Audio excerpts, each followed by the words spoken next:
Zora and Me, Chapter 10. We had only known about Ivory's death for a few hours when it came supper time in the Hurston household.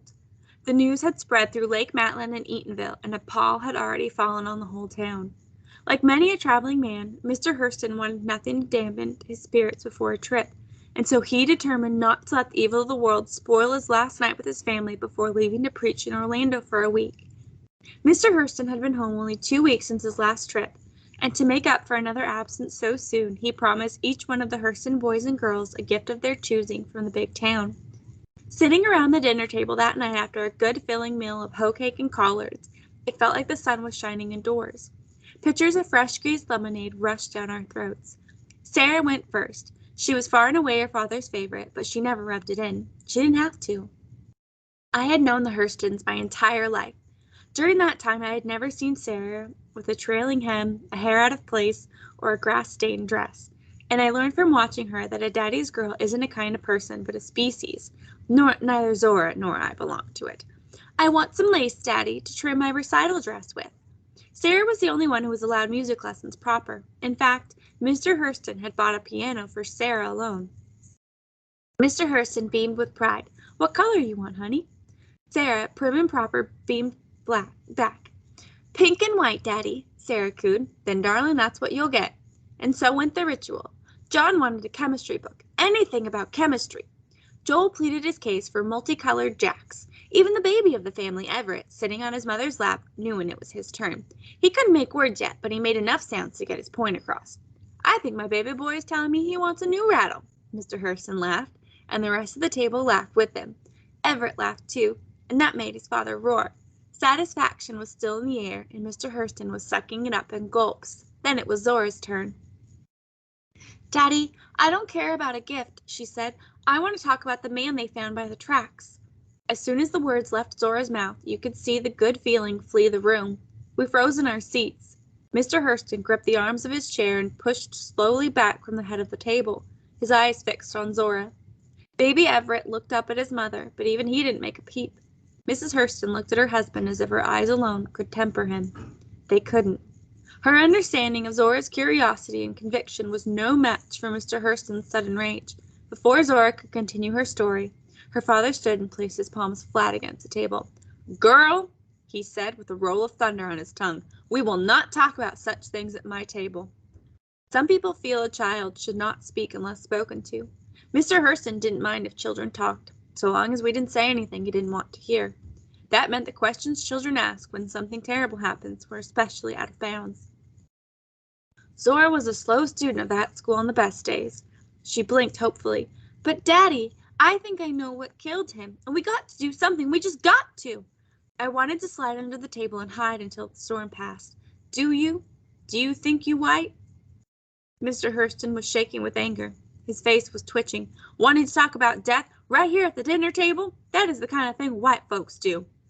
Nobody at this table knows who they are, Mr. Hurston interrupted quietly.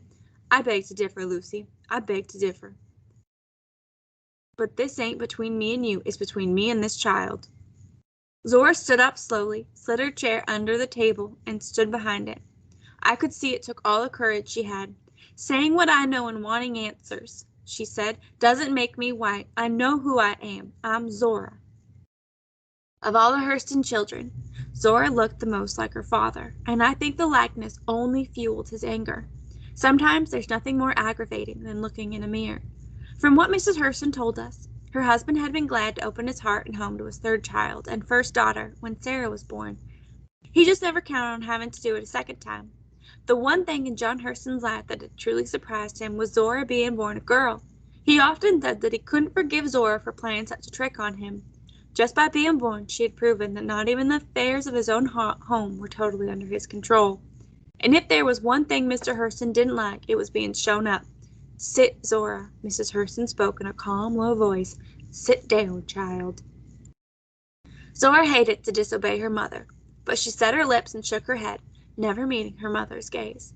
She didn't have it in her to swallow shame when she felt wronged. Oh, I see, Mr. Hurston said, an angry smile playing on his lips. You telling me who you are now. Well, let me tell you something. If it wasn't for me, there wouldn't be a Zora, and if it's up to me, there won't be a Zora much longer. Mr. Hurston took 2 strides length the table, arriving in front of Zora like a wraith carried on the wind. He raised his hand to strike her. Zora gripped the back of her chair, but didn't flinch. Suddenly, Mrs. Hurston cried out, called her husband's name.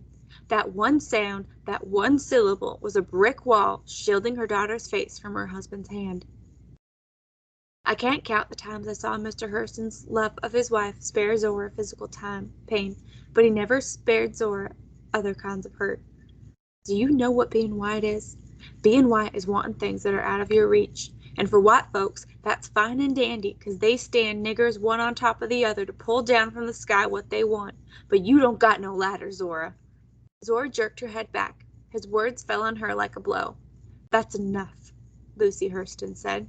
That child of yours don't got sense, Mr. Hurston chided. Ruining my last night at home with talk of murder. She ain't mine. She's all yours, Lucy, all yours. Then let what's mine be. Mrs. Hurston stood with Everett in one arm, taking an empty pitcher in the other. All of the Hurston children except Zora took their mother's cue and began to clear the table. Mr. Hurston continued to stand, staring at Zora, empty-handed and silent. Then he shook his head, turned, and strode into the parlor.